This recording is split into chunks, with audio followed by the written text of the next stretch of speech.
Hello, my friends. We're continuing with a guide through Course in Miracles, specifically the workbook, and today is Lesson 28. Lesson 28 is going to sound very familiar because it's much like Lesson 27, in title at least.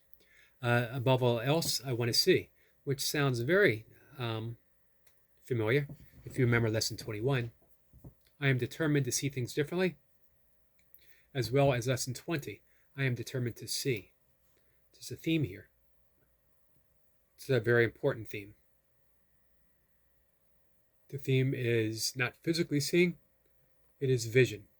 And it is exchanging the limited vision, the limited seeing of the ego to the vision, the holy vision of the Holy Spirit. So lesson 28 says, above all else, I want to see things differently.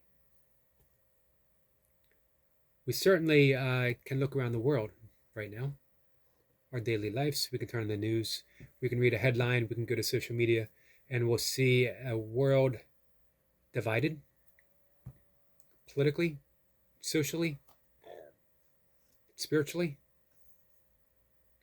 religiously, I should say. But that's not the real world.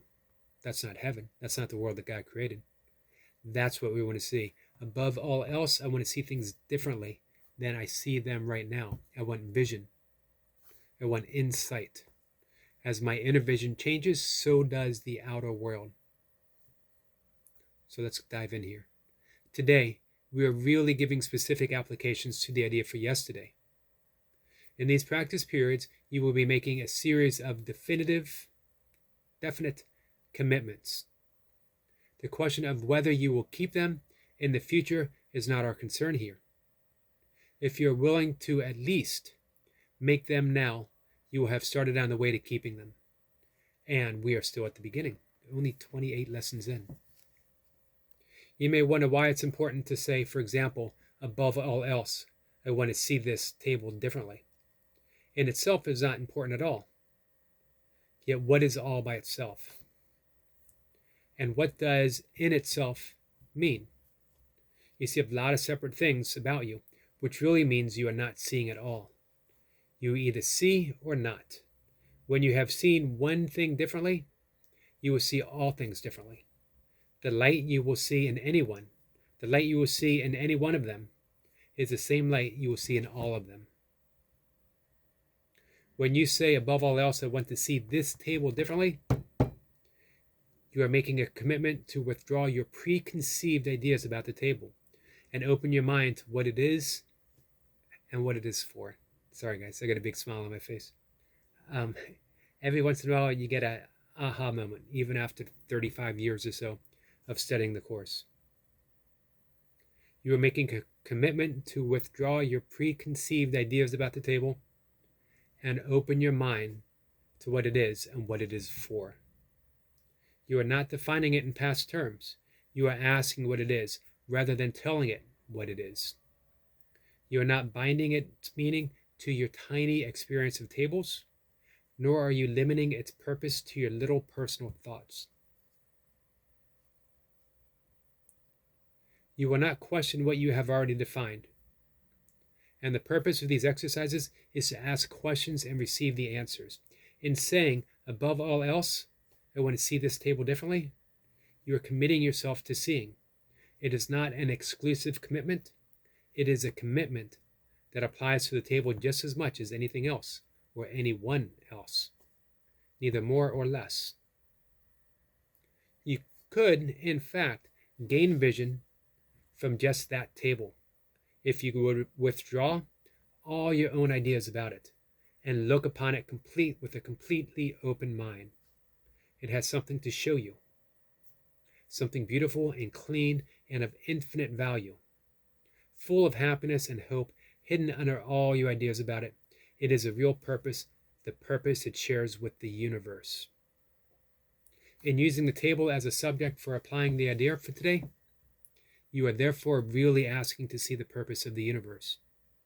You will be making the same request of each subject that you see in the practice periods, and you are making a commitment to each of them to let its purpose be revealed to you instead of placing your own judgment upon it.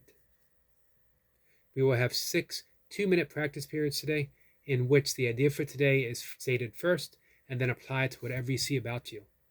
Not only should the subjects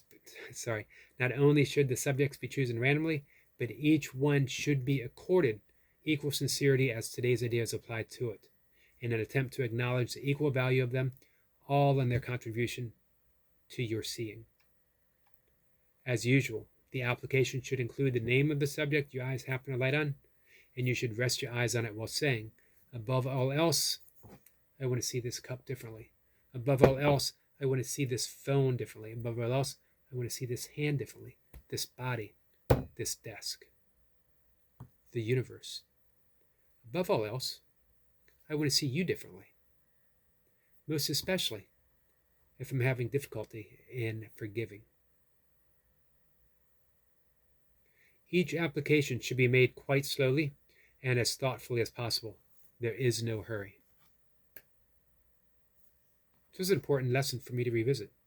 I found myself smiling because even after practicing forgiveness forever, even knowing the principles of forgiveness, even having received my own little miracles of forgiveness upon request, when I read,